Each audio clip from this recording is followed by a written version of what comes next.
aqui participar desse webinar.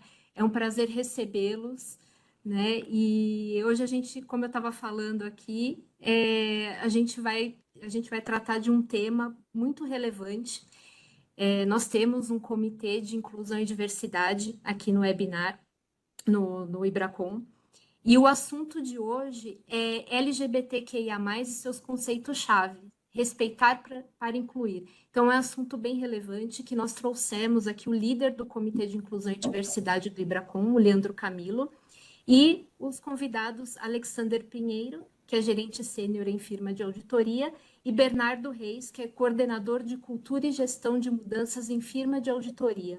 Então, é com eles que a gente inicia esse webinar. É um prazer recebê-los. E deixa eu fazer minha autodescrição.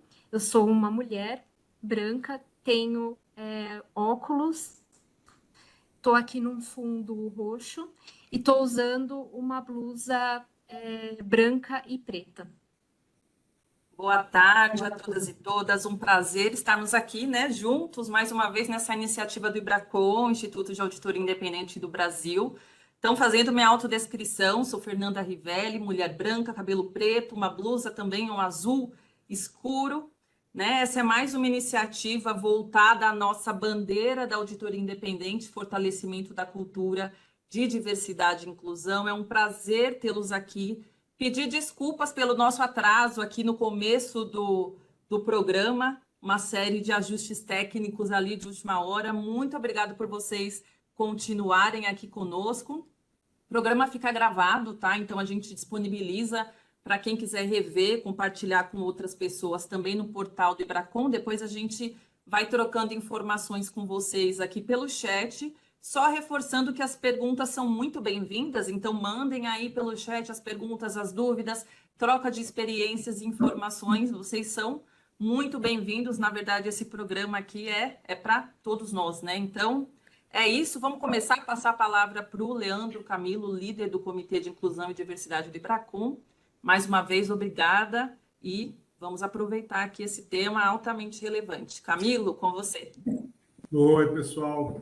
Muito boa tarde a todos e todas. Obrigado pela participação aqui com a gente. Como foi comentado, eu sou o Leandro Camilo, sou o líder aqui com mais uma série de pessoas da nossa bandeira, né, de diversidade e inclusão do Ibracon. Eu sou líder também de diversidade e inclusão na PwC. Faço parte do Conselho Global de Inclusão e Diversidade na PwC também. É um prazer enorme estar aqui com vocês. Esse é um tema para nós super, né, relevante e importante, como a gente já vem falando, e eu acredito fielmente e cada vez mais que o nosso Instituto, o Ibracon, tem um papel super relevante na disseminação desse tema, né? Inicialmente dentro do nosso contexto, das firmas de auditoria, mas, né, por que não levar isso aqui também para fora, né, para toda a nossa sociedade, considerando, né, toda a importância e todo o cuidado que a gente tem dado com esse tema.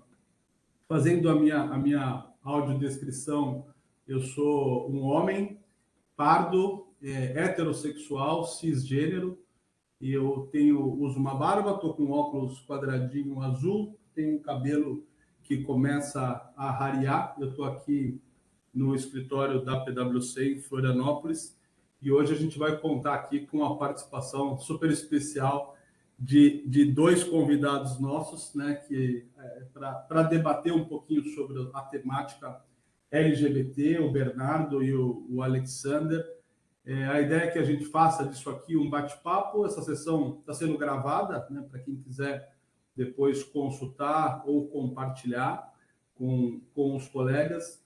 E a ideia é a gente avançar aqui no tema, conversar um pouquinho sobre, né, por que a gente está falando sobre isso, por que a pauta LGBTQIA+ é importante, né, quando a gente fala de diversidade e inclusão, como isso se conecta e como a gente consegue trabalhar para sermos firmas de uma sociedade melhor, tendo uma inclusão integral de todas e todos. Eu queria convidar aqui o Bernardo e o Alexander, que estão com a gente, não sei antes agradecê-los novamente, se vocês puderem se apresentar e aí a gente começa aqui o nosso bate-papo.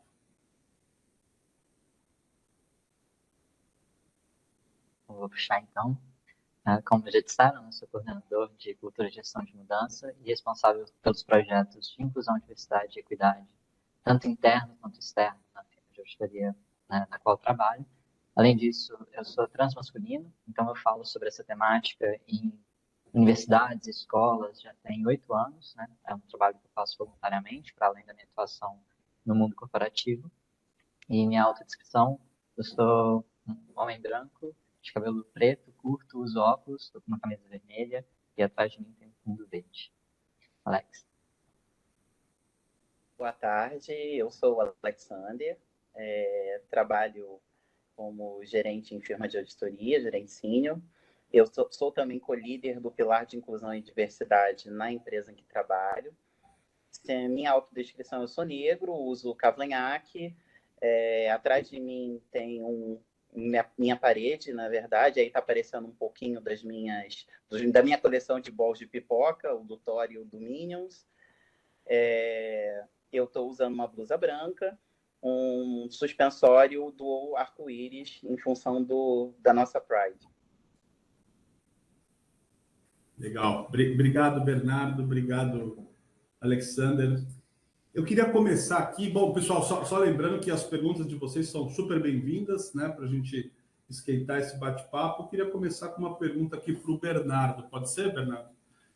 A gente sabe que, né, quando a gente fala sobre grupos minorizados, né, a gente, obviamente, precisa reconhecer que na construção histórica do nosso país e da nossa sociedade, alguma coisa aconteceu, né, e a gente sabe que várias coisas aconteceram para que esses grupos, né, muito embora sejam representativos na sociedade, eles não encontram o mesmo espaço, principalmente, né, naqueles locais de tomada de decisão e nos espaços de poder que a gente chama, né?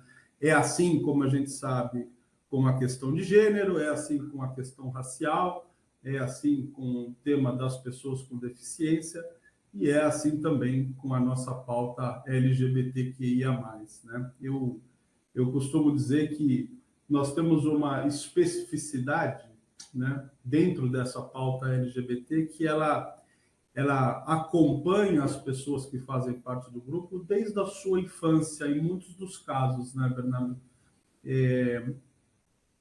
Quando a gente fala de diversidade e inclusão, principalmente quando a gente fala de inclusão, a gente sabe o poder do acolhimento, né? O quanto é importante você se sentir acolhido.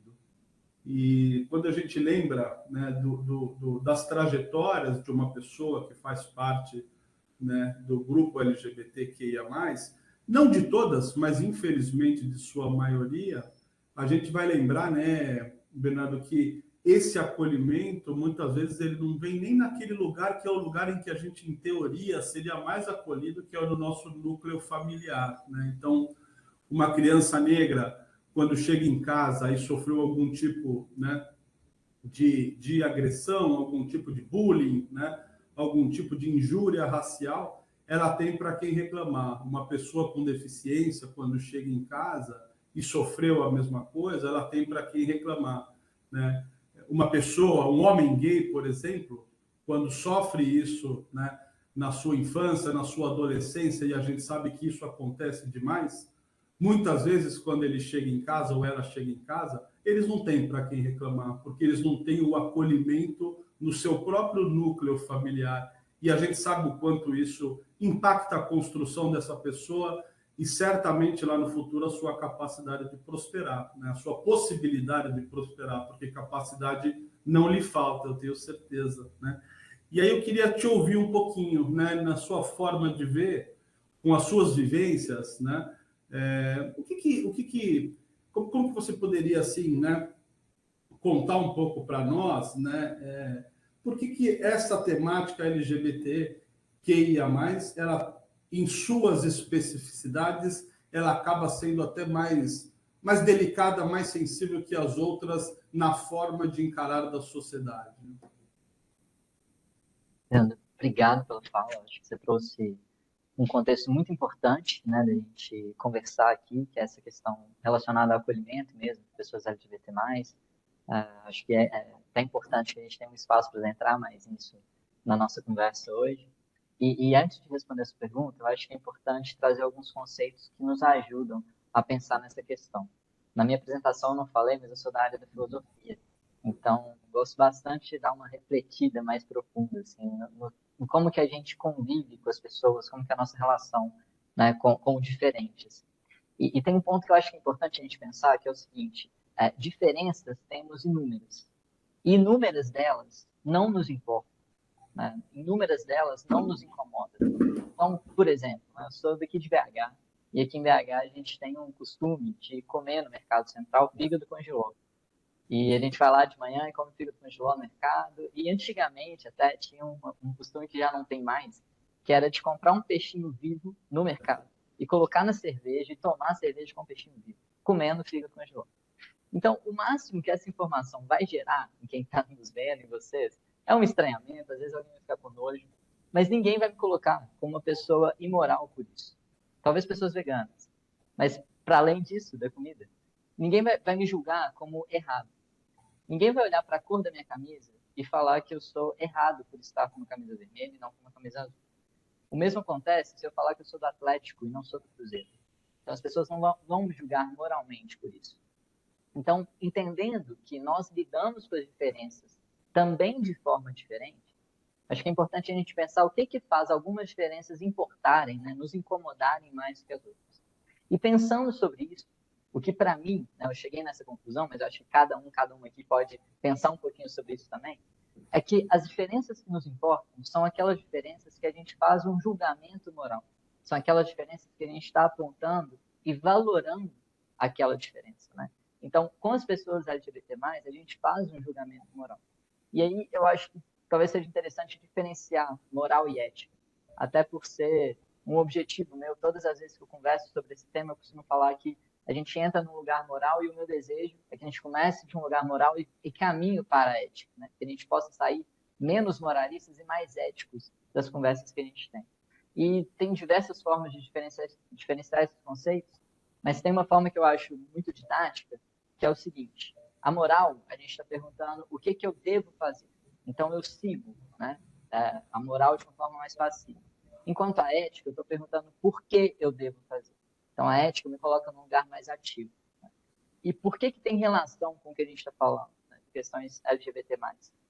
A gente cresceu numa sociedade, e é importante a gente localizar que a gente está dentro de uma sociedade brasileira, né? Muitas vezes a origem de várias pessoas aqui provavelmente foi uma origem cristã também. É uma sociedade de muitos valores normativos, né? Então, a gente cresce ouvindo que tem um papel para o homem, tem um papel para a mulher, que tem uma sexualidade que é a certa e uma sexualidade que é a errada. E a gente cresce com isso e passa a julgar as pessoas que são dissidentes, as pessoas que subvertem essa norma, como pessoas imorais e pessoas erradas. Então, é um tipo de preconceito que é de fato diferente do racismo, do capacitismo. Porque uma pessoa racista não olha para uma pessoa negra e acha que a pessoa negra é imoral ou errada. Ela pode julgar de trilhões de outras coisas, mas não passa exatamente por esse julgamento. O mesmo se dá com o capacitismo. Agora, com a LGBTfobia, não. A crítica, né, o que está por trás desse preconceito em relação a pessoas LGBT+, é justamente esse julgamento moral de que são pessoas imorais. São pessoas que têm valores diferentes aos nossos valores. São pessoas que estão erradas porque não seguem uma norma que, teoricamente, deveria ser seguida. Né? Então, esse exercício que eu acho que é interessante, essa conversa aqui, todo o debate que a gente tem, todo o diálogo que a gente tem sobre esse tema, eu acho que é um movimento ético. Um movimento da gente tensionar um pouquinho o que a gente considera como certo, o que a gente considera como errado, e se perguntar por que isso é certo, por que isso é errado. Muitas vezes as pessoas ficam muito apegadas com a própria moral, porque não vem da gente. Ninguém constrói a sua moral sozinho. Normalmente a nossa moral vem da nossa família, vem do nosso grupo, de que a gente convive, da nossa comunidade, do grupo que a gente faz parte. A gente não pensou na nossa moral sozinho. E aí muitas vezes a gente só replica porque a gente tem medo de pensar diferente da nossa família, ou a gente tem medo de pensar diferente do grupo ao qual a gente quer pertencer, ao qual a gente gostaria de pertencer. E eu acho que aqui é um espaço aberto, né, livre, para a gente dar esse passinho e entender que pensar é livre, né? Fazer esse movimento de se auto-questionar, fazer esse movimento de analisar por que isso me incomoda, é livre, está disponível para qualquer um, né? Qualquer um aqui. E ele é muito importante, esse movimento é muito importante, porque eu acho que só com esse movimento a gente começa a rastrear por que a gente pensa o que a gente pensa das outras pessoas. É quando eu começo a rastrear, por exemplo, um exemplo que eu costumo dar, né? Eu tive uma vivência semelhante ao que o Leandro expôs aí, eu venho de uma família muito católica, cristã, mineira, né, tradicional, então não tive acolhimento em casa. Primeiro me assumi como lésbica, não sei se as pessoas aqui têm familiaridade com os termos, mas eu nasci num corpo feminino, primeiro me assumi como lésbica e depois me assumi como trans masculino, né, porque percebi que era sobre a minha identidade e não somente sobre a minha sexualidade. E nessa casa, eu lembro que quando eu era pequeno, eu estava andando com minha mãe, né, aqui em BH, e ela me mostrava casais gays, e ela falava assim comigo: olha, homem com homem dá lobisomem, mulher com mulher dá jacaré. Então, eu pequeno, eu ficava super assustado com aquilo. Eu falava, nossa, tá muito errado, né? Vai surgir um lobisomem, um jacaré daqui, né? E eu rastreio isso como uma fonte do preconceito que eu carreguei ao longo do tempo, né? Foi muito difícil me aceitar, porque eu tinha carregado que era errado, eu tinha carregado que era algo imoral. E foi importante localizar esse preconceito para entender que o preconceito não nascia de mim. E entendendo que ele não nascia de mim, que ele me foi ensinado, eu entendi que eu também poderia desconstruir esse preconceito, né? E foi esse movimento de pensar por que eu achava isso, por que eu achava aquilo, enfim. Eu acho que é um pouco disso, Leandro. E meu convite para todo mundo que está aqui é a gente se abrir um pouco para essa ética que a gente vai discutir aqui hoje.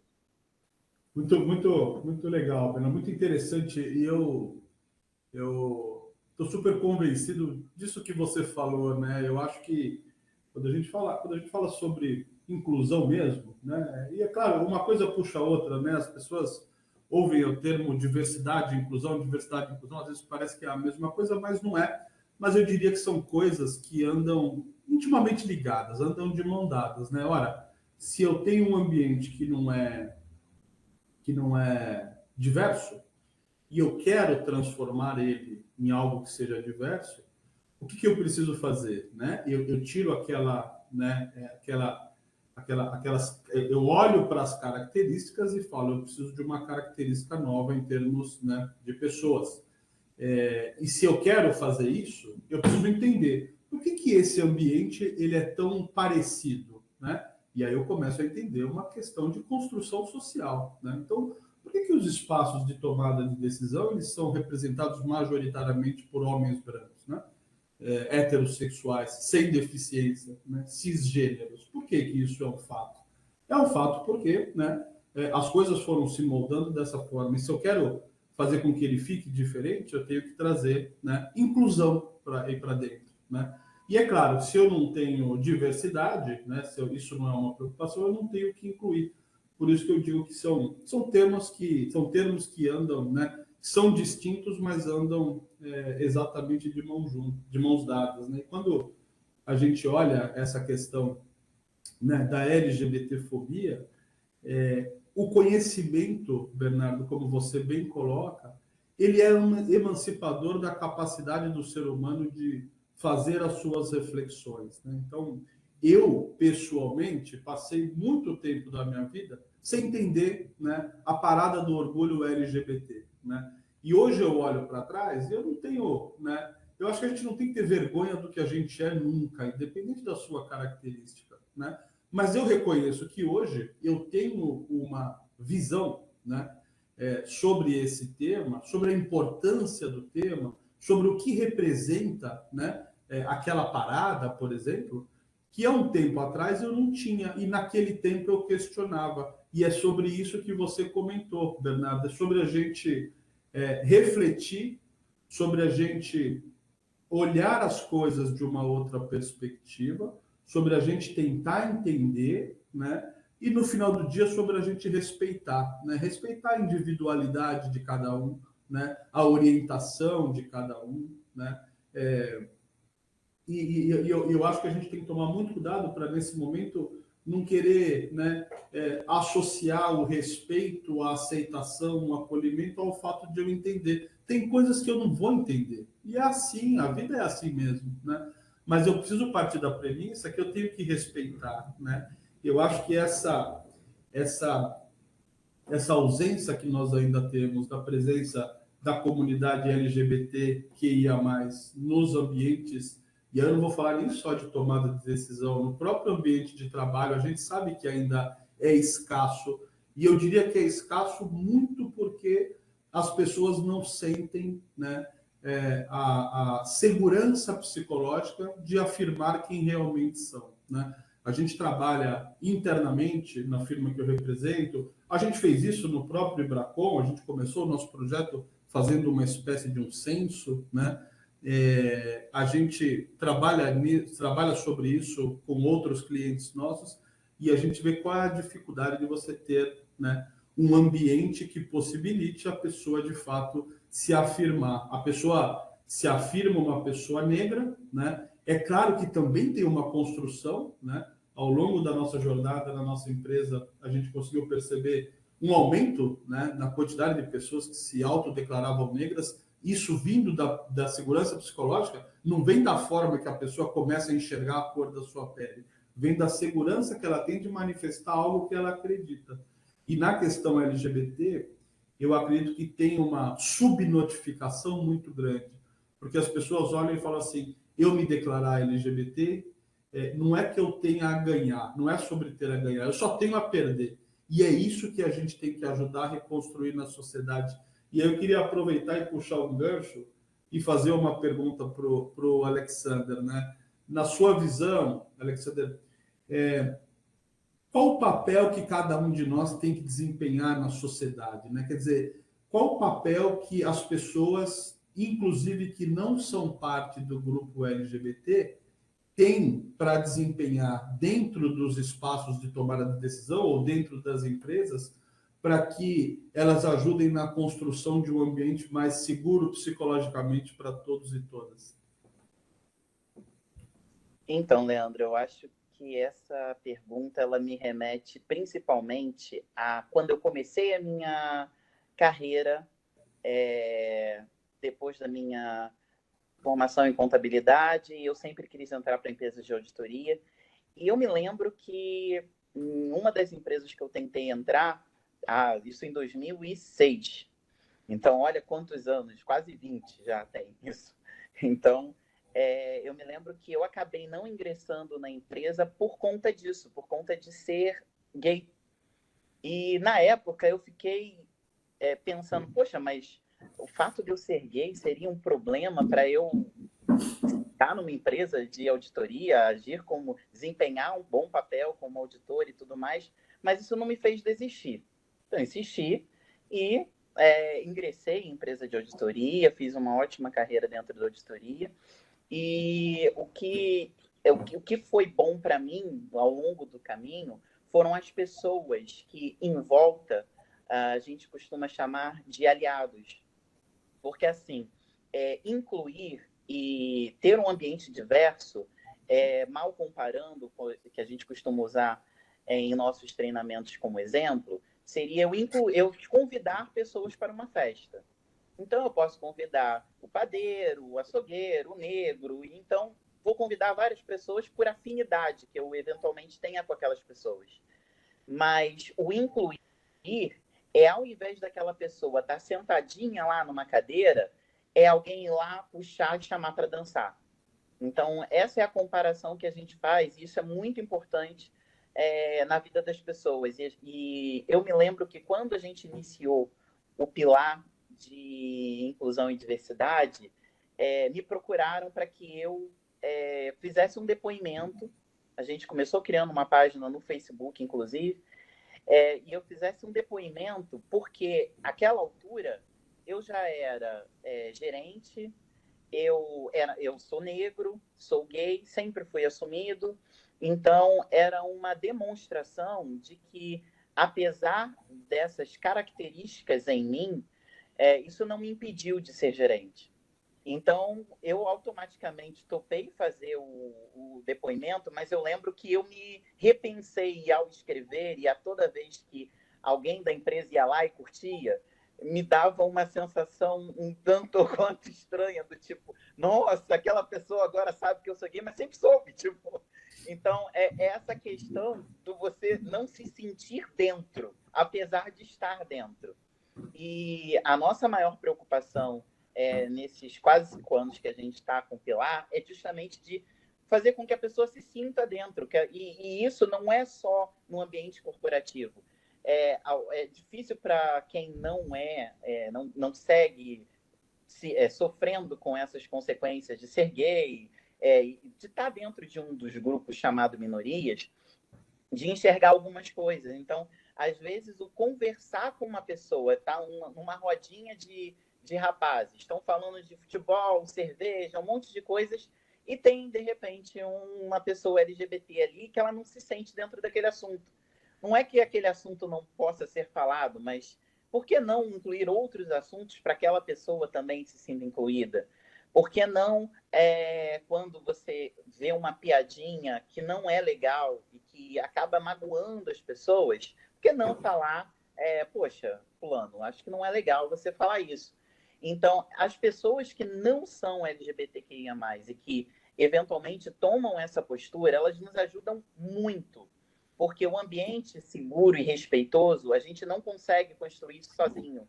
A gente precisa de ajuda, porque tem algumas pessoas que não nos respeitam, independente de qualquer coisa, mas que elas escutam pessoas que são iguais, ou que ela entende que são iguais. Porque, enquanto pessoas, nós somos todos iguais. Mas, socialmente, isso é separado por uma série de camadas, e pessoas que estão nesse lugar de fala, que a gente costuma dizer, eles têm muita força para nos ajudar em construir esse ambiente mais saudável, esse ambiente mais justo, esse ambiente mais inclusivo. Inclusive, uma das coisas para vocês verem como marca determinados assuntos. Quando eu tinha 15 anos e eu saía do 2º grau, era uma escola de 3 turnos, então as pessoas tinham 3 horários para entrar e o horário entre um e outro era muito próximo.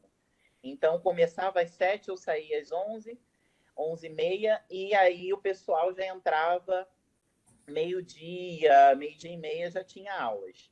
Então, eu estava saindo do colégio e, de repente, alguém lá de dentro, o pátio do colégio cheio, porque era um desses horários de troca de turno, então o pátio do colégio estava cheio, a rua estava cheia, era uma rua bem movimentada na Tijuca, no centro do Rio, e eu ouvi lá de dentro alguém falar, além de, e aí é importante perceber, inclusive, a frase usada, né? As palavras selecionadas para magoar, porque não leva a lugar nenhum. Então, além de preto, então eu já ouvi um além de, então não poderia ser preto, além de preto é viado. E isso ficou marcado, e todas as vezes que eu recordo essa frase, isso dói. E dói porque é uma questão em que as pessoas, uma pessoa que eventualmente não sabe metade da luta que a gente passa por estar nesses estereótipos. Então, o matar um leão por dia, ela não tem noção do que é isso. E machuca muito, porque aquilo, eu saí dali muito mal. E eu era um adolescente, então normal já o adolescente tem uma série de problemas, de crises existenciais e tudo mais, e aí de repente você escuta isso em alto e bom som, e não só você, então foi um achincalhe meio público. E isso foi muito ruim. E aí, se naquele momento, por exemplo, tivesse alguém que lá de dentro do colégio tivesse ido falar, não, peraí, que história é essa? Não se fala assim com uma pessoa, por que você está falando assim? E de repente saísse, entre aspas, defesa, isso poderia ter se tornado uma lição para todo mundo que estava naquele momento. Então, eu acho que a gente precisa pensar, principalmente, que quem que a gente ama? A gente gostaria que as pessoas que a gente ama sofressem assim por outras pessoas, por atitude de outras pessoas. Então, por que eu praticaria essa atitude se em algum momento isso pode até reverter para alguém que eu amo? Então, por que não tornar um ambiente mais seguro, mais saudável, mais respeitoso, para proteger os que eu amo também? Então, eu acho que essas reflexões, elas são importantes para a gente levar meio que para a vida, sabe? Legal, legal. Bom, legal não, né, Alexandre? Triste, né? Mas a gente sabe que infelizmente, isso ainda acontece, né? Você sabe que essa reflexão sobre o normal, né? E não tem jeito, né? Eu acabo atuando em diversidade e inclusão de uma forma, né, transversal, né, interseccional, e eu não consigo parar de pensar no tema na sua forma mais abrangente, né? Mas o normal para as pessoas vem de norma, né? E a norma geralmente ou ela é escrita ou ela é tácita, né? E quando a gente olha para esse campo da convivência, né? Da vivência em conjunto em determinada comunidade, as pessoas tendem a achar que é normal aquilo que é representado pelo comportamento da maioria, não da maioria absoluta, da maioria que tem a sua voz ouvida. Porque todo mundo tem voz, só que tem uma parte da população que tem a sua voz ouvida, né? E aí a gente acaba, né, nessa questão da temática LGBT, ouvindo coisas que são absurdas, né? Que a pessoa precisa, né, para ela ser aceitada no mercado de trabalho, ela tem que ser passável. Não sei se vocês já ouviram esse termo passável, mas muita gente aqui no webinar talvez não tenha ouvido. E esse termo passável, que eu aprendi, né, faz pouco tempo, é que ele ou ela consegue passar por heterossexual. Então, quanto menos características de uma pessoa LGBT, que tem vários tipos, com várias características você quiser, mais passável você é. Ou seja, para você ser aceito no determinado clube, você tem que ter um comportamento que se assemelhe àquelas pessoas que estão no espaço de tomada de decisão. E aí, você está falando, dentre outras coisas, sobre o tom de voz da pessoa, sobre o gestual da pessoa, e eu fico aqui, né, tentando me colocar no lugar de vocês, e eu reconheço a minha incapacidade de me colocar no lugar dos outros, né? Eu acho que esse tema da empatia é super importante, a gente tem que fazer um exercício enorme, mas não queiramos achar que nós somos capazes de nos colocar integralmente no lugar do outro. Eu nunca vou saber o que é a experiência de uma mulher preta, eu não vou saber. Eu nunca vou saber o que é a experiência de um homem preto homossexual, eu não vou saber, Alexandre. E as pessoas têm que ter essa consciência para que elas não achem que elas conseguem ou elas são capazes, diante de tudo que nós somos, de falar assim, isso é um problema menor. Se eu tivesse no lugar dele, peraí, você não consegue estar. Mas é importante a gente tentar, né? É importante a gente tentar. Então, eu fico pensando o que é você ser desclassificado de um processo seletivo, porque a tua voz, como homem, esperada como uma voz de homem, não se assemelha à voz do entrevistador. E ele ouve, né, a determinada voz e fala assim, esse aqui não serve. O cérebro dele está falando para ele, esse não serve, porque ele não se assemelha a você.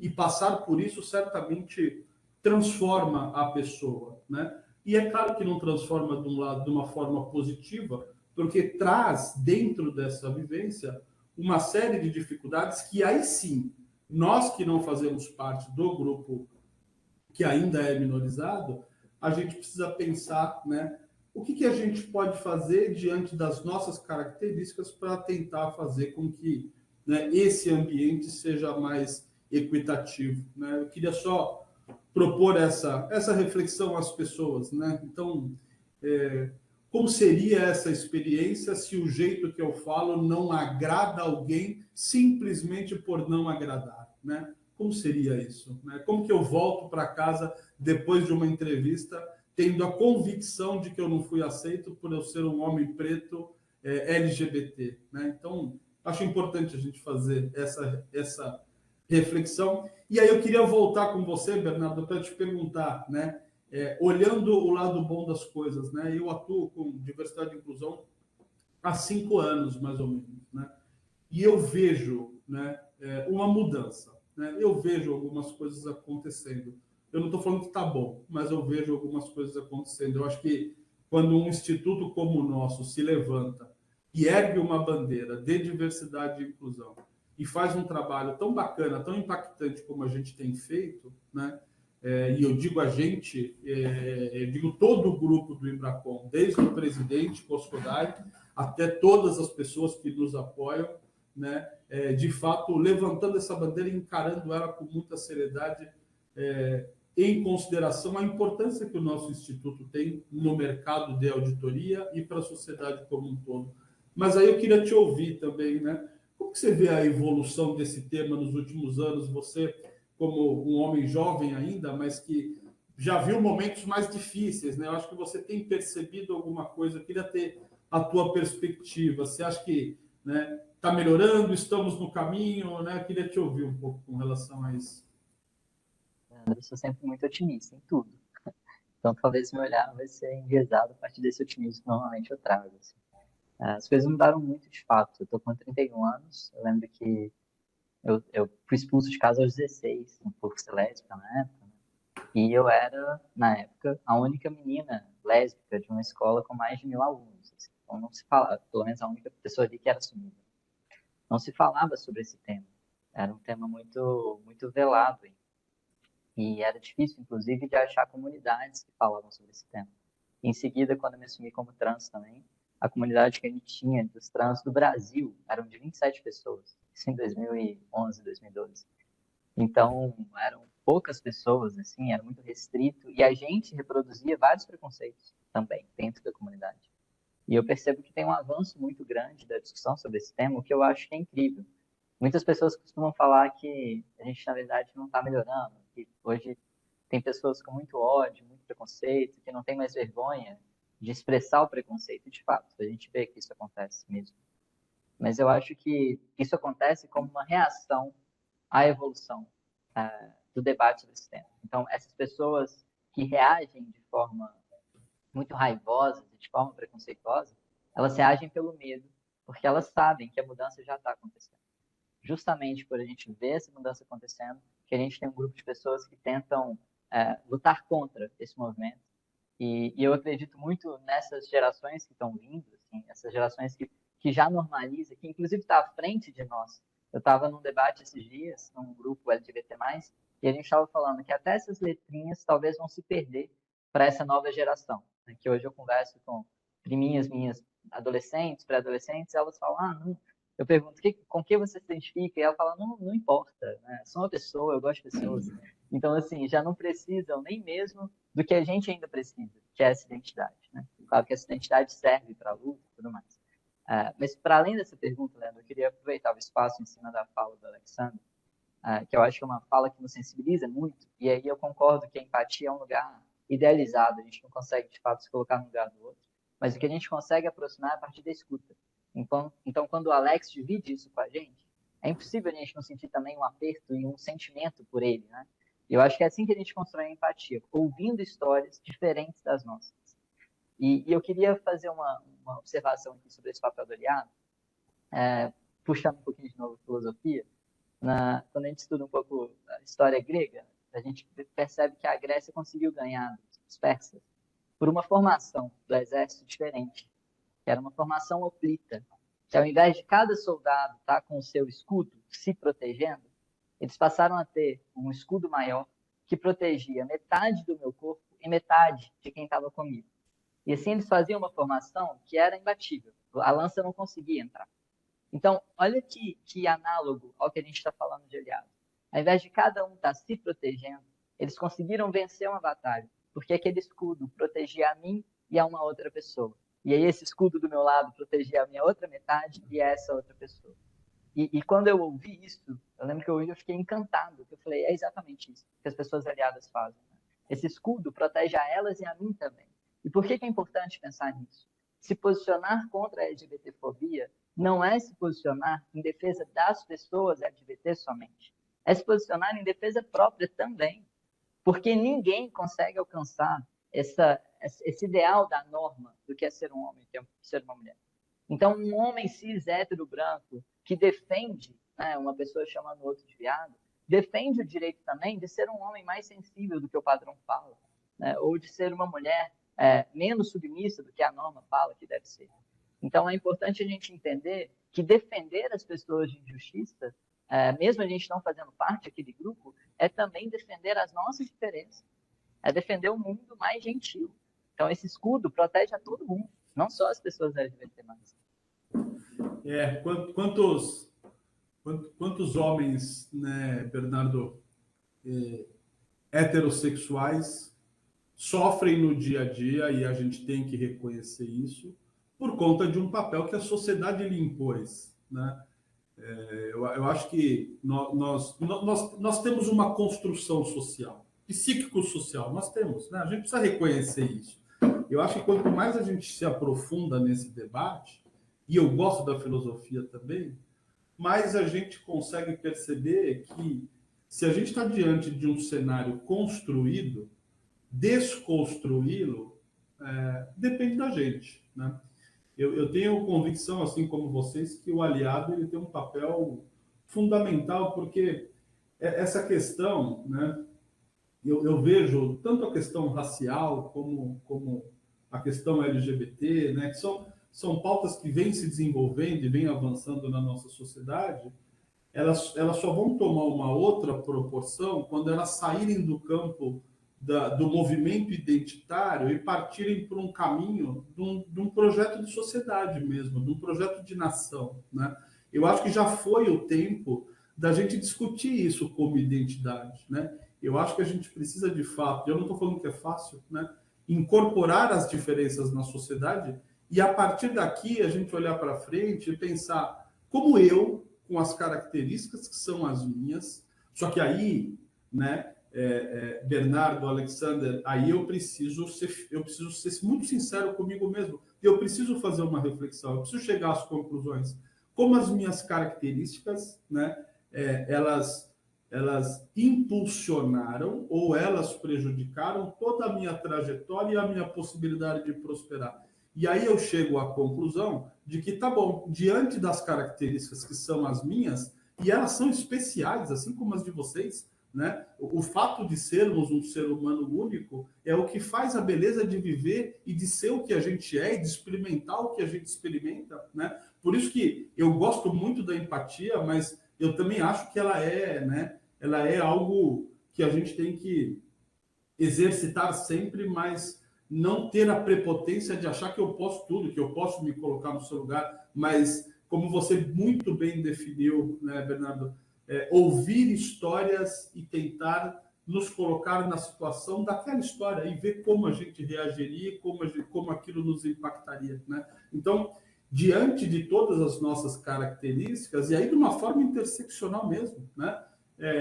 A comunidade LGBT olhando também para a questão racial e todos olhando para a questão de gênero, quer dizer, como que a gente faz? Como a gente transforma essa sociedade, né? Eu acho que o ponto de partida ele é mesmo a reflexão e o conhecimento, né? E eu entender cada vez mais por que nós estamos do jeito que estamos, né? Então, se eu pego um país como o nosso, do ponto de vista racial, né, que tem 522 anos, né, que teve 400 e poucos anos vivendo numa sociedade escravagista e que passa por um período de industrialização, né, que vem logo após, né, a libertação dos escravos, libertação, para quem pode me ver, eu estou fazendo um sinalzinho de aspas, porque o povo negro não foi liberto, pelo contrário, ele foi entregue à própria sorte, né? Nós temos uma história de quase meia década de ditadura militar, a gente experimenta alguma coisa parecida, né, como uma democracia. Nesse período, a gente tem 2 presidentes empichados, um que morre antes de ser... Como que tudo isso impacta na questão racial no Brasil? Eu não posso olhar e falar assim, uma coisa não tem nada a ver com a outra. É claro que a nossa história ela foi levando a gente para um lugar, né? Então, olhando para frente, eu acho que com todos esses movimentos que as empresas estão fazendo, e aí o Ibracon, de novo, tem um papel fundamental, eu acho que a gente consegue ajudar essa transformação, né? Que não pode ter a mesma velocidade que teve nos últimos 522 anos em todas as pautas que nós temos olhando para esse tema dos grupos minorizados, né? E eu queria voltar, acho que a gente tem um tempinho ainda, né? A gente está se encaminhando aqui para o final. A gente pede desculpas novamente, tivemos um problema técnico aqui, acabamos entrando um pouquinho atrasados, né? Mas eu queria voltar aqui para o Alexander e pedir para você, Alexander, fazer as suas considerações, se você pudesse deixar aqui uma mensagem para o nosso participante, para as pessoas que estão aqui dentro do nosso webinar, e aí também ver com o pessoal aqui que está aqui atrás, se tem alguma pergunta do público também, a gente pode endereçar, não sei, Fê, estou te vendo aqui, não sei se tem alguma pergunta específica, a gente pode endereçar aqui também. Leandro, eu acho que o mais importante de tudo que a gente possa destacar em termos de reflexão e de empatia e de como as pessoas passarem a olhar como funciona de fato o universo LGBT e o quanto a gente às vezes perde tempo fazendo personagens que não somos nós, e o quanto isso é duro, o quanto é ruim impor alguém ela mentir sobre si mesma, ela criar um personagem e ser um personagem em vários lugares, ao invés de ela poder ter a liberdade de ser quem é pensar justamente em amor, né? Amor, ele não tem nem gênero. Amor não tem gênero. A própria palavra amor não tem gênero. Então, assim, eu acho assim, é uma palavra que a gente usa e que todo mundo ama alguém de alguma forma. Então, é difícil dizer que alguma pessoa não sabe o que é amor. Essa pessoa usualmente sabe o que é amor. Então, assim, se a gente pensa em amor, e aí se a gente pensa em que no mundo em que o amor, ele dita as regras, ele é menos nocivo, ele é menos agressivo, ele é mais empático, ele é mais inclusivo, ele é mais promissor. Então, se a gente tem intenção de criar um mundo melhor, acho que a coisa que a gente sempre tem que pensar e refletir é amor. Não, tem que pensar que é amor, é amor, é amor. Então, indifere de quem está amando quem, por que isso é ruim, por que amar alguém é ruim, por que amar alguém me causa algum tipo de desconforto. Por que aquela pessoa não pode amar? Ela não está matando, ela não está destruindo, ela não está agredindo, ela está amando. Então, por que isso me causa desconforto? Então, é uma boa reflexão para a gente fazer, do tipo, eu quero entender a natureza do meu desconforto até para eu poder lutar contra ele, porque em algum momento eu vou perceber que ele não faz sentido. Então, não é algo que está me afetando, me atingindo ou destruindo famílias ou a minha família. Não, é amor. É alguém cuidando de outro alguém, se preocupando com outro alguém, apoiando outro alguém a seguir um caminho, a construir uma vida, às vezes até a religar laços. Então, acontece muito, inclusive comigo já aconteceu, de eu religar laços familiares entre famílias de ex-namorados por conta do amor, de praticar o amor. E das pessoas começarem a conviver e entender que aquilo não é algo nocivo. Então, eu acho que essa é a melhor reflexão que a gente poderia fazer e levar para casa do tipo, não, o que eu tenho que pensar para eu criar um mundo melhor e poder fazer com que pessoas se sintam melhores nesse mundo. Um mundo melhor para os meus filhos, para os meus sobrinhos, para as pessoas que eu amo. Então, o que eu posso fazer? Pensar no amor. Eu acho que é isso que eu gostaria de deixar como reflexão. Muito legal, Alexandre, muito legal. Obrigado pela tua participação. Eu acho que esse é parte do caminho, né? Eu acho que a gente Quanto mais... Todo esse movimento e tudo que vem da LGBTfobia é muito carregado de ódio, né? E contra o ódio, o amor, né? Eu acho que não tem um antídoto melhor, né? Bernardo, você pode deixar uma mensagem aqui para nós? 1 hora passa rápido, a gente atrasou um pouquinho ainda, passou mais rápido ainda, mas dá para ficar aqui 2 horas falando, mas vamos lá. Maria, mas foi muito bom a troca. Gostei muito das reflexões que o Alex trouxe também. Bom, eu proponho o que eu propus no início, assim. Eu proponho que cada um aqui tente pensar diferente de si mesmo. É um movimento difícil, um movimento que a gente não faz. E é um movimento interessante de fazer. Costumo fazer com mais frequência e é legal isso. Se eu penso algo, por que que eu penso isso? E como seria se eu pensasse diferente? Né? Como seria se eu me contra-argumentasse? Eu acho que esse movimento nos desloca. E quando a gente está falando de preconceito, para a gente enfrentar preconceitos, né, essa conceituação que a gente faz antecipadamente, é muito importante a gente se deslocar, a gente tentar afastar um pouquinho da nossa moral, dos nossos valores e entender que esse pensar é livre, entender que a gente pode fazer esse movimento de tentar nos desconstruir aos pouquinhos. E para esse tema de gênero, mesmo para as pessoas que não são LGBT+, né, vocês também são reféns de uma norma de gênero, de uma norma da sexualidade.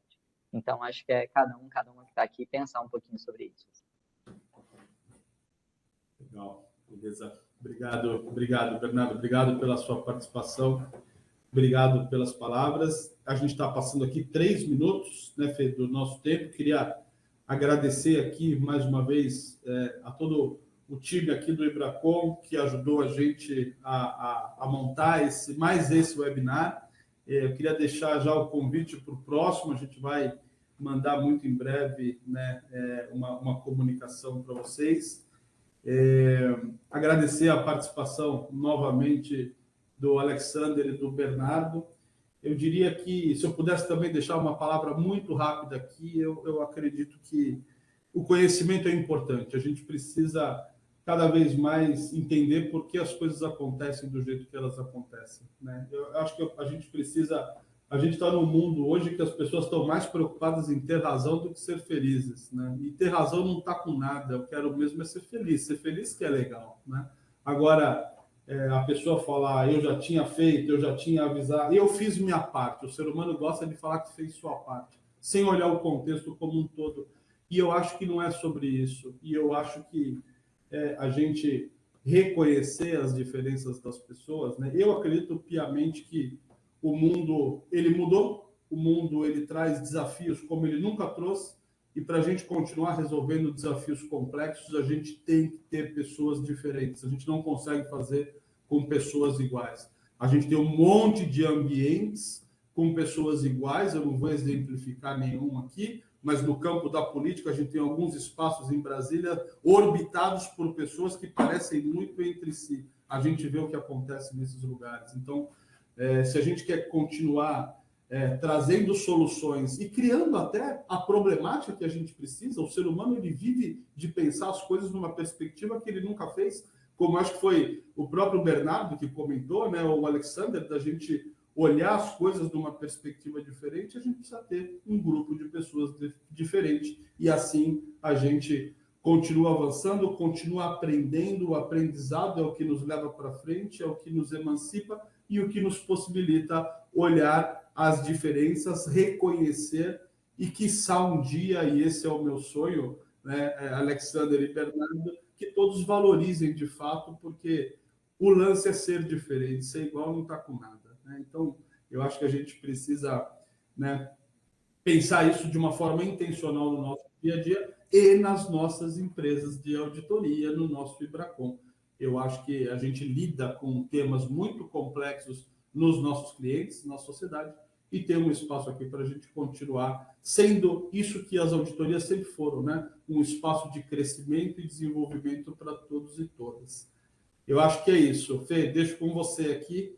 E obrigado aí de novo pela organização, Ibracon, e a todos e todas pela participação. Obrigada, Camilo, Bernardo, Alexander. Foi um prazer estar aqui com com vocês. Uma das bandeiras também, além do fortalecimento da cultura de diversidade e inclusão, é que nós também somos agentes de mudanças, né? Então, somos parte dessa mudança e parte desse processo de evolução. Muito bom ouvir passar essa parte dessa tarde aqui com vocês. Agradecer aos comentários aí no chat, muito positivos. Muito obrigada, viu, gente, pela participação, por ficarem conosco até agora. Aos demais membros do comitê, né, que também estão aqui nos acompanhando, assistindo aqui com a gente, muito obrigada. Fiquem atentos às comunicações do IBRACON, em breve, como o Camilo falou, né? Novos temas, novas iniciativas, e vai ser um prazer receber todos vocês novamente. É isso, até a próxima. Muito obrigada. Tchau, tchau, gente. Uma boa tarde. Obrigado. Tchau. Boa tarde. Obrigado, tchau. Tchau.